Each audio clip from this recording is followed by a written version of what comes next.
এখন আমরা দশম শ্রেণীর কোষে দেখি 20, 15 5-এর দাগের অঙ্কটি সলিউশন করব। অঙ্কটি রয়েছে একটি ঘড়ির ঘন্টার কাঁটার প্রান্ত বিন্দু 1 ঘন্টা আবর্তনে যে পরিমাণ কোণ উৎপন্ন করে তার বৃত্তীয় মান নির্ণয় করি। হ্যাঁ, তো এখানে একটি ঘড়ির ঘন্টার কাঁটা,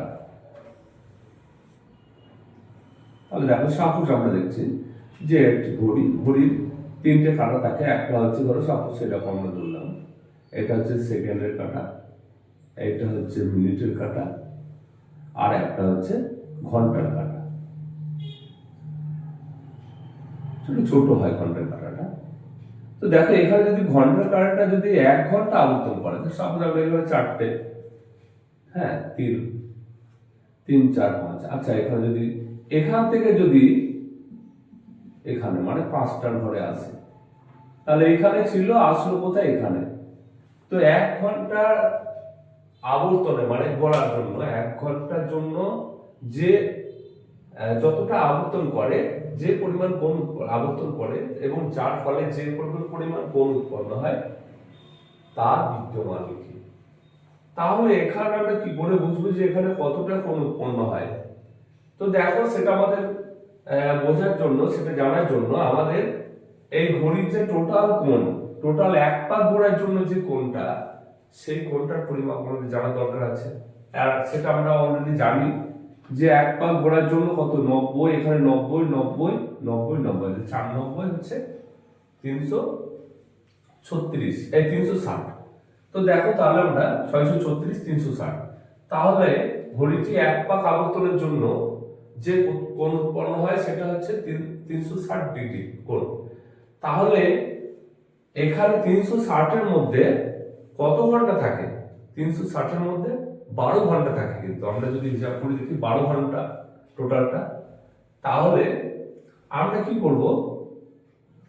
দেখো এখান থেকে 1 2 3 4 6 আর এখানে 12, তাই তো 12 ঘন্টা। তাহলে আমরা কি করব? এখানে লিখবো যে ঘড়ির, আমরা একবার লিখবো যে ঘড়ির ঘন্টার কাঁটা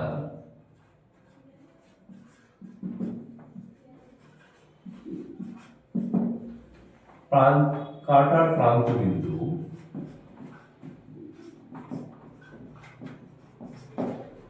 আচ্ছা 1 ঘন্টা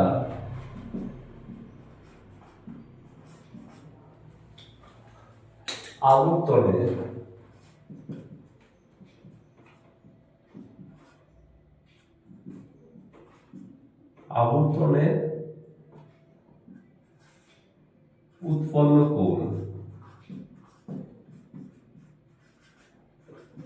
সমান কি করবো? দেখো এখানে 360 কে আমরা কত দিয়ে ভাগ করবো? 12 দিয়ে, যেহেতু 12 ঘন্টায় তোমার ওই টোটালটা 360, তাহলে এক ঘন্টার জন্য কতটা সেটা বেড়ে যাবে? তাহলে 12 কে 12, এখানে হচ্ছে 3 12 36 আর 0 30 ডিগ্রি কোণ উৎপন্ন হয়।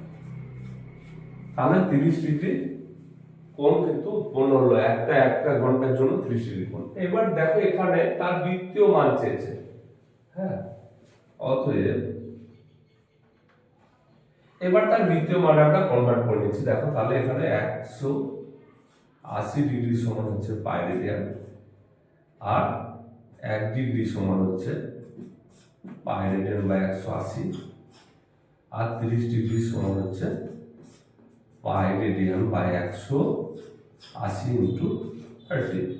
তাহলে 0 0 কেটে গেল, 3 কে 3 308 সমান হচ্ছে পাই রেডিয়ান চিহ্ন না দিলেও হয়, তাহলে এখানে পাই বাই 6। হ্যাঁ, তাহলে এবার আমরা অ্যান্সার লিখবো যে ঘড়িটি প্রান্তবিন্দু 1 ঘন্টা আবর্তনে যে পরিমাণ কোণ উৎপন্ন করে তার বৃত্তীয় মান। অতএব ঘড়িটির প্রান্তবিন্দু যে পরিমাণ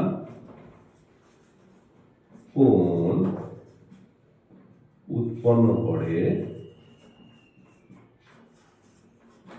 তার ঘড়িটির ঘড়িটি ঘন্টার কাঁটার, এটা লিখতে হবে। হ্যাঁ, ঘন্টার কাঁটার প্রান্তবিন্দু এক প্রান্তবিন্দু যে পরিমাণ কোণ উৎপন্ন করে। আচ্ছা, এখানে 1 ঘন্টায়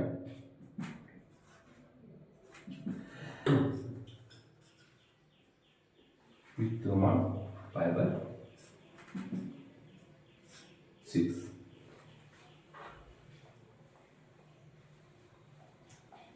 তাহলে অঙ্কটি সঠিক।